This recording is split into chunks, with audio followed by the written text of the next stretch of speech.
Di mana piring pakai trok jeung gelas ulah dibebetkeun jadi pejet, bahaya jadi pepes, bakal pabaya tak belingna, bahaya katincak ku budak, ku jelema anu ngaliwat jeung hese disambung deui-na.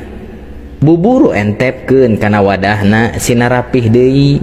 Ta diri urang ge pake trok teh tarajeng anu jauh, jeung dulur jeung tatangga, wajar eta teh da biasana jeung anu deukeut mah.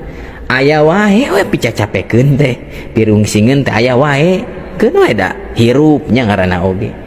Ngan di mana bentrok omong pacoro pamadegan ulah silih bebeut, da jadi pejet jadi ancur, hese ngahiji deui. Buburu ente pan ku silih hampura, sumanget ngahiji deui, sumanget akur deui.